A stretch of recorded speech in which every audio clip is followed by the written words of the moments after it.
एक सवाल, क्या आपने कभी नोटिस किया है कि बीजेपी जब भी किसी स्टेट में सरकार बनाती है तो सीएम फेस अनाउंस होते ही दिल्ली में बैठी मेन स्ट्रीम मीडिया इतनी क्लूलेस होती है कि वो सवाल पूछने लगती है कि ये कौन है, और फिर नैरेटिव आता है कि रबर स्टैम्प सीएम है। छत्तीसगढ़ में विष्णु दियोसाई, एक ट्राइबल नेता जो जंगल पहाड़ की राजनीति का चेहरा था, दिल्ली की स्पॉटलाइट का नहीं।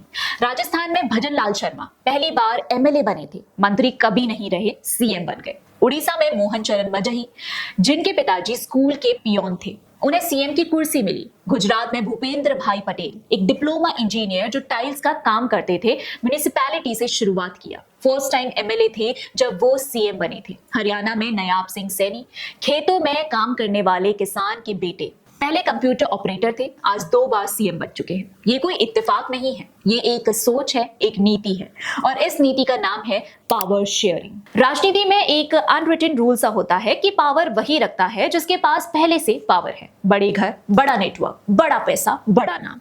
लेकिन बीजेपी ने अपनी टिकट डिस्ट्रीब्यूशन से लेकर सीएम सिलेक्शन तक में इस रूल को तोड़कर दिखाया है। अगर हम इसको सबसे रीसेंट एग्जाम्पल से समझे तो बंगाल 2026 के इलेक्शंस में बीजेपी ने कुछ ऐसा किया जो शायद किसी भी पार्टी ने इतनी तादाद में पहले नहीं किया था। उन्होंने टिकट्स दिए ऐसे लोगों को जिनके पास ना खानदानी दौलत थी, ना पॉलिटिकल गॉडफादर, ना राजनीति का कोई पुराना बैकग्राउंड।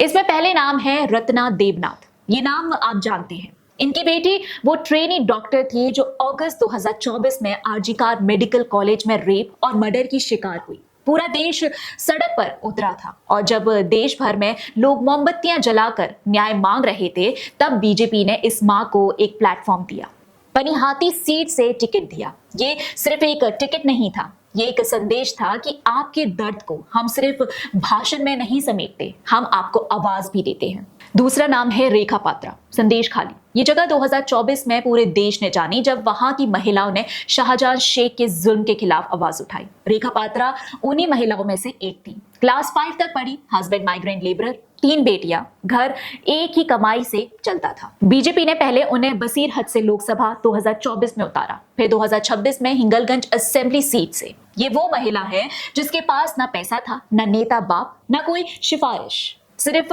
उस जुल्म की गवाही थी जो उसने अपनी आंखों से देखी थी, और बीजेपी ने कहा तुम ही सही चेहरा हो। तीसरा नाम है सनत सरदार। बीजेपी ने संदेश खाली कॉन्स्टिट्यूएंसी से, जहां ये पूरा आंदोलन हुआ, वहां का एक लोकल एसटी फेस उतारा। कोई बाहरी नेता नहीं, कोई इंपोर्टेड चेहरा नहीं, वहां का आदमी, वहां की जमीन का। ये बंगाल का वो चेहरा है जिन्होंने ये बताया कि बीजेपी का अप्रोच कितना रूटेड है। अब बंगाल से बाहर आते हैं और देखते हैं कि कैसे ये कोई एक इलेक्शन का एक्सपेरिमेंट नहीं है, ये एक नेशनल पैटर्न है। छत्तीसगढ़ 2023, ईश्वर साहू, एक रिक्शा पुलर, क्लास 5 तक पढ़ा, कभी किसी पार्टी का नेता नहीं रहा। बीजेपी ने उसे साझा कॉन्स्टिट्यूएंसी से टिकट दी, कांग्रेस के 7 बार के एमएलए रविंद्र चौबे के खिलाफ, और नतीजा चौबे हारे। ईश्वर साहू जीत गए 5000 वोट्स के मार्जिन से।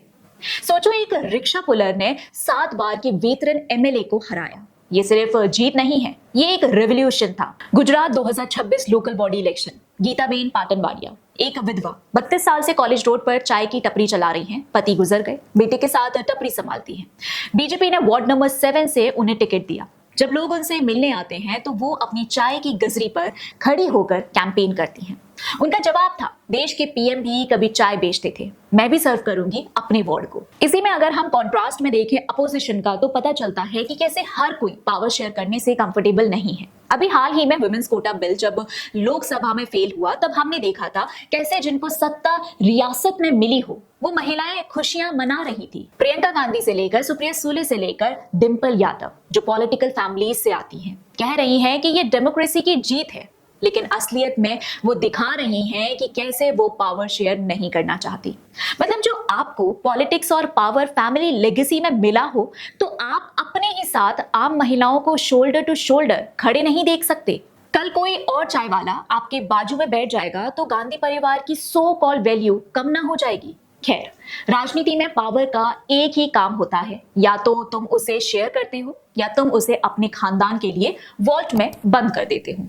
बीजेपी का मॉडल और उसकी डायरेक्शन क्लियर है। एक रिक्शा पुलर एमएलए बन सकता है, एक चाय वाली म्युनिसिपैलिटी में जा सकती है, एक पियोन का बेटा चीफ मिनिस्टर बन सकता है, एक एट्रोसिटी सर्वाइवर लोकसभा पहुंच सकती है। और एक चाय वाला प्रधानमंत्री बन सकता है। और यही है असली डेमोक्रेसी। अब इस पर आपके क्या विचार है कमेंट बॉक्स में जरूर बताइएगा, और वीडियो पसंद आई हो तो लाइक, शेयर और चैनल को सब्सक्राइब करना मत भूलिएगा। मिलते हैं अगले वीडियो में, तब तक के लिए जय हिंद।